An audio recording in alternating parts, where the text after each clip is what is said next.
Right. First task here is to assemble the clutch assembly. So I'm using graphite grease in here because I like the feel of this.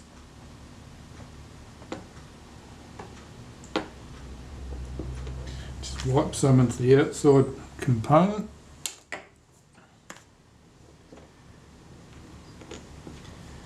And the spring has to be fitted on here. It's got a small tab which drops into a notch on the inner component there. And if I pick this up with a pair of cheap crimp plug pliers, I can hold that in position and rotate that, keeping that tab in its slot. Take my outer component, push that down over the top, and in theory it'll drop straight on. Yeah, it did with only a little bit of encouragement needed. Alright, so that should move smoother in one direction than in the other, and the smooth direction is the correct direction, so everything's good. You can't put that together back to front. Put a wipe of synthetic grease through the centre of that and drop that in position. Check that the pins on it connect with the slot in the top of the take-up spool. There we go, and that's done. The bush that holds that to the top of the camera has two small gear sets on it. So I'm just apply a big gob of grease to those, squeeze it in with my thumb, which will just force it in. This has all been through the ultrasonic cleaner, so it's actually got no lubricant at all. I just want to force some grease in there so that that's lubricated. If I run the take-up spool with my finger here, that'll engage this gear at this point. And the other gear is engaging with the sprocket. 3 screws hold this in place.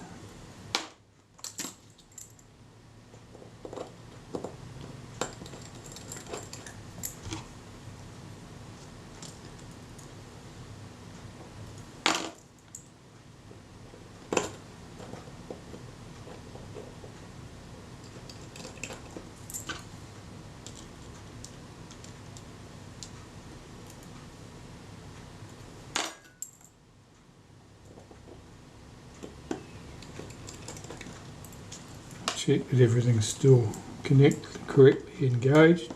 Tighten those 3 screws up.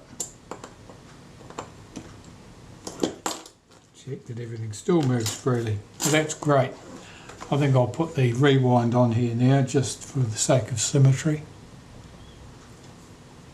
Here's the inner part of the take-up with a rewind shaft. I'll put a little smear of synthetic grease on that. That has to slide into the outer part of the shaft, and it's got a little tab here which runs in a groove. That's it. So that's complete. It's got a little detent spring so it doesn't flop about in there. I'll run some synthetic grease around the inside of the bush and put that in place. That's useful just to lift that tab of the bush with the tip of a screwdriver as you slide this on. Makes it easy to get that on there without distorting anything. So the camera body can come into the picture and the rewind shaft can go on there. 3 screws, here the same size screws as held the tripod socket to the base of the camera, or the bush from the top of the film advance.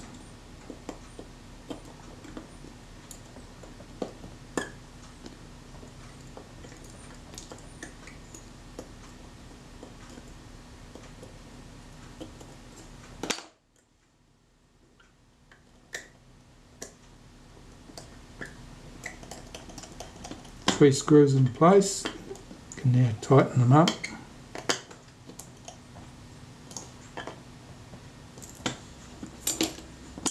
That's their rewind in position. I better sort out these other advanced parts. Alright, we'll start with the gear. So I'll lubricate that lightly with a bit of synthetic grease. Check that that engages smoothly. And you can see that the sprocket shaft and the take-up spool are coupled together now. Because of the clutch and the take-up spool, I can hold the sprocket shaft from turning and I can pull that take-up spool backwards there. Right, so back where we were.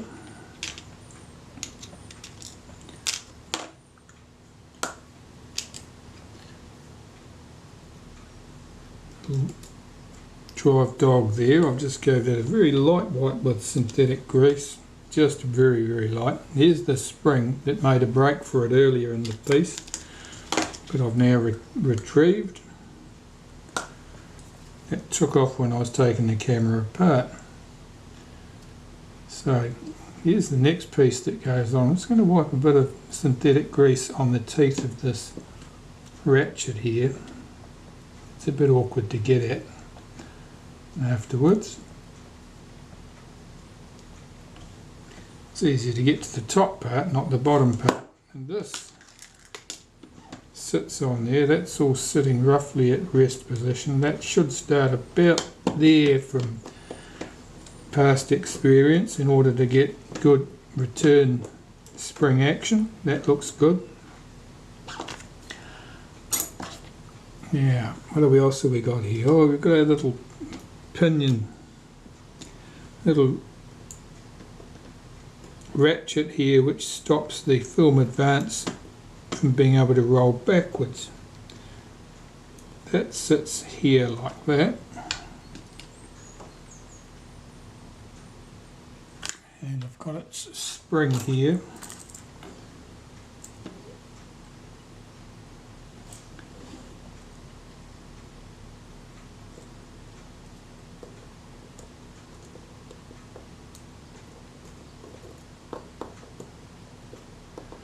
So this is to pass through the ratchet, through the little standoff spacer, and screw into the top plate without anything getting trapped.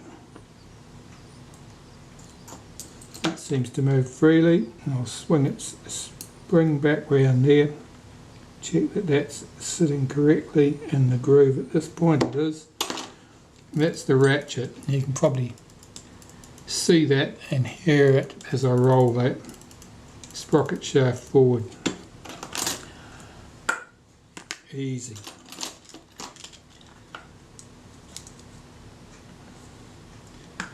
Yeah, our release lever here, I was going to run some molybdenum paste down that hole, just a very light wipe, get its spring down the hole,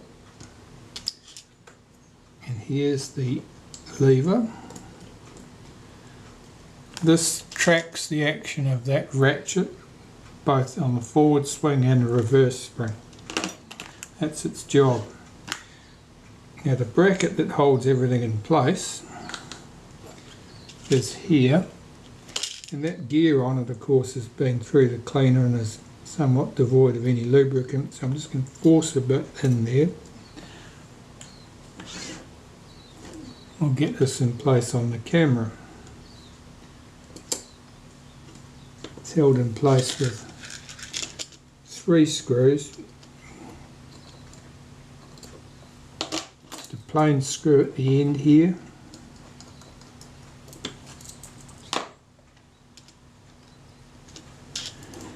A matching plain screw down in this position, which is awkward to get at.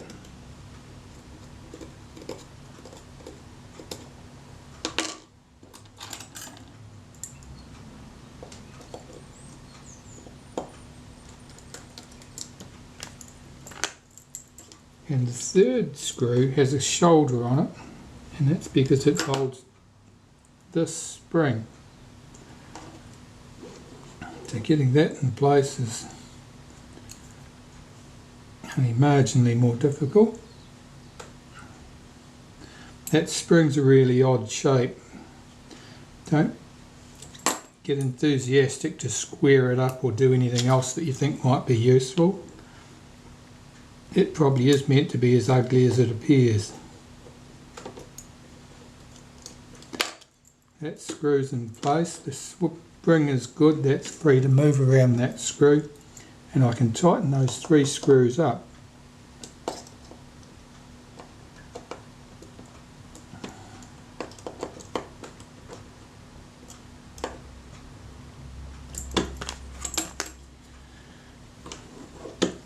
This spring needs to be hooked round underneath that arm. So how I do that is depress that arm down, lift the spring up and hook it behind the arm. So now it's providing some spring tension on that arm to keep it in contact with the ratchet.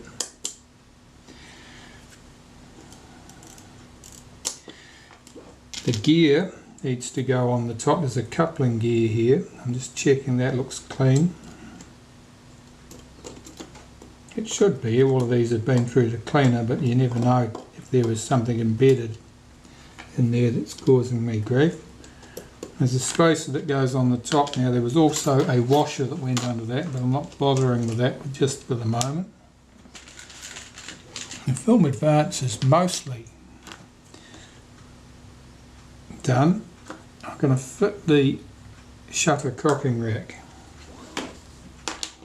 Before I do that, I'm just going to give it a wipe with some synthetic grease.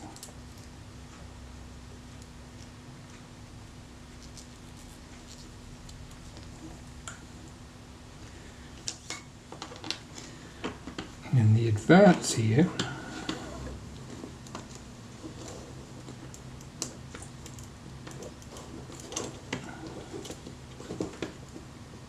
that's my rest position or start. So if I depress that, roll this round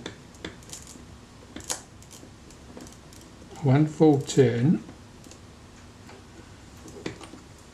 fit the arm in place,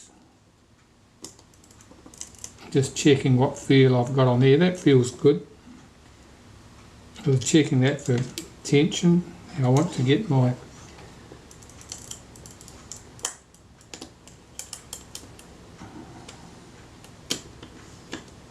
and that's about right too. So I've got my cocking rack in place there, and I did that. I'll show you again.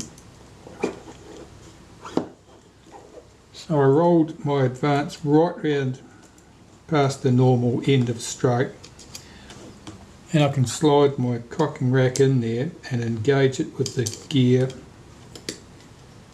and then allow this to roll back. And what I'm looking at here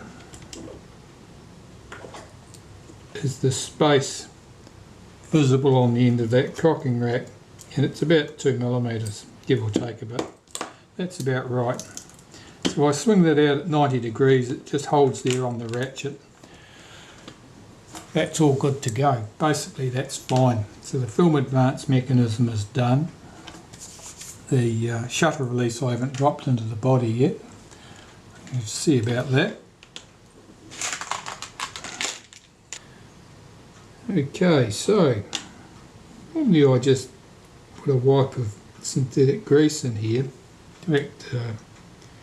just to keep things from flopping around while I'm trying to assemble things. Now at the top where this fits in the body, normally I just take some molybdenum paste, just quick wipe in those 2 holes. Just run some molybdenum paste down the centre of that shutter release shaft. Add the spring, which goes over that post there. And then this can go down into the body. And I've got to get this over the post down in the body, which you probably can't see, but I can see it from here. That's it. So now that's coupling to the release at this point.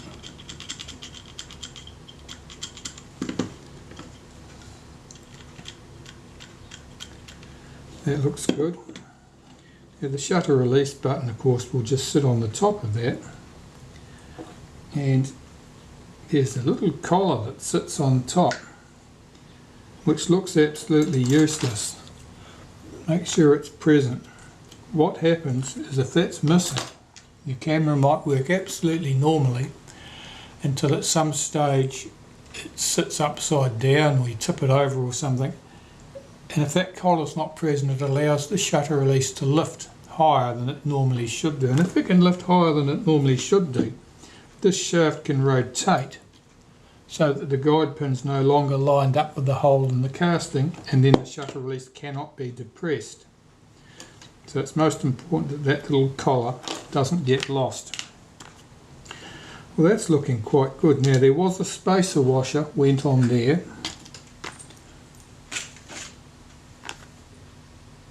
We'll put that back.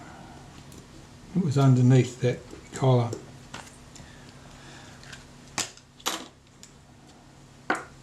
At this stage, I need to deal with my rangefinder.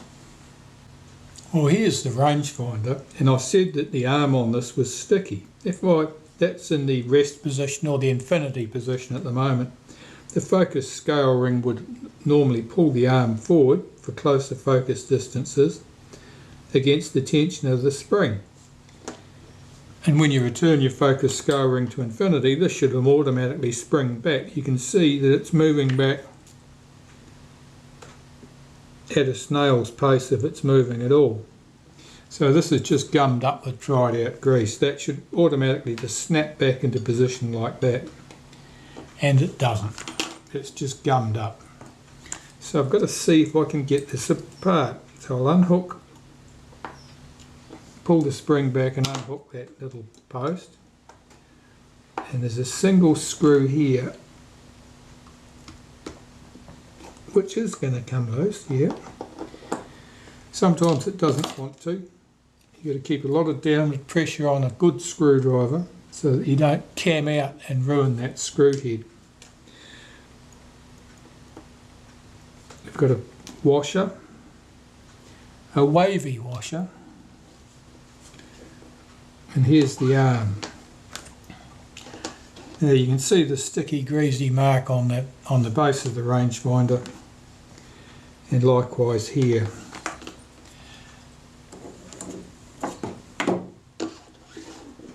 So normally I make a little mark across this so I know where it came from.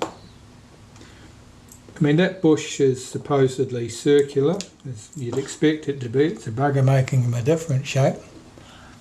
But because it's got a slot in it, it sort of acts a little bit eccentric. So if it goes back in exactly the same orientation, it makes life a lot easier. Now where are we? Here we go. I'll remove the prism from the end of the rangefinder. There's two screws. They serve two purposes: to hold the prism into the housing and also to allow for adjustment. They allow for your vertical adjustment of image. Pop that to one side. Now I'm going to clean this in the ultrasonic cleaner, so in order to do that I need to remove this little mask from the front, because if I put it in the ultrasonic cleaner, the paint will all come straight off it and it'll just be shiny, nickel plated or stainless steel or whatever the hell it is, and I'll have to paint it again. I don't want to do that. And at the back I want to get the single screw out that holds the rear glass in place. That's very tight. This mask should lift up, and there's our rear glass, which comes out with a tap. Before I can put this in the ultrasonic cleaner, I need to get rid of all that grease off there, because otherwise it'll just be contaminating the water I'm cleaning this in, and I'm really interested in cleaning the glass surface. And there's two glass surfaces I'm particularly interested in. Well, actually there's more than two, there's about four. Here's our semi-silvered mirror. Now the front surface is plain glass here. The one you're looking at here, it's glass. You can clean that with a cotton bud, no problem. The rear surface has probably got some silvering on it. If you attack that, you could remove that, so just don't, is the best answer. And in here, there's a little lens. There's a little lens assembly in here. Now, to get that out, first you'd have to remove this mirror completely. Slacken that screw, slide it right out the end of the body, and then you could get at it to clean it, and you could clean both surfaces. I suggest you don't do that because the position of this, because it's adjustable, is quite important. If you shift it one way or the other, you'll find that your rangefinder images shift in a disconcerting fashion as you move your eye slightly in the viewfinder. So leave that exactly where it is. I'm going to clean that in the ultrasonic cleaner. I'm sure it won't be quite as good as it might otherwise be, but it'll be good enough and it won't give us any grief. Right, so that can go in the ultrasonic cleaner. Let's have a look at this arm here. Now, I know that that's sticky with filthy old grease. I'll get all that off there. Just with a bit of naphtha. Look at the state of that. And it's all just old grease. And the top surface, of course, is where it contacts the body of the rangefinder. It all needs to be cleaned.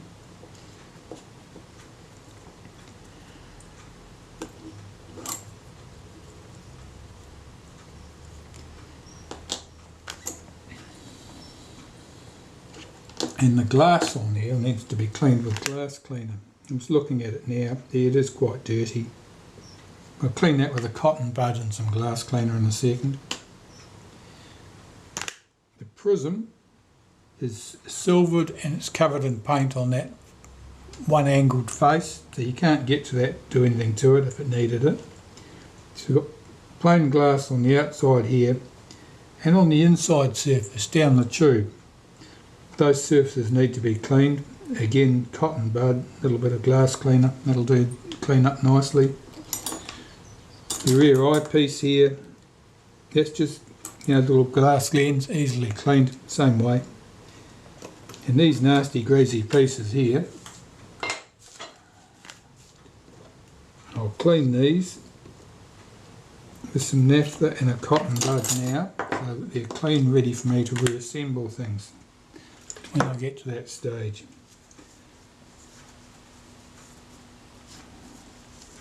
I will be lubricating these pieces again, but I'll be lubricating them very lightly, and I'll be using some molybdenum paste in my case, because it works very well, and unlike thick gobs of grease, it won't gather up dust and grit over time or become sticky. Okay, so those parts all look good.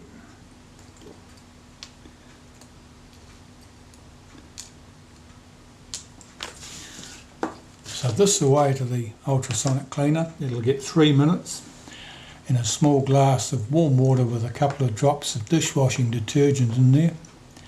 And then once it's had its 3 minutes, it'll be pulled out, run under the hot tap to rinse away any remaining stuff, and then blown with the blower and dried with the hairdryer until everything is sparkly and shiny.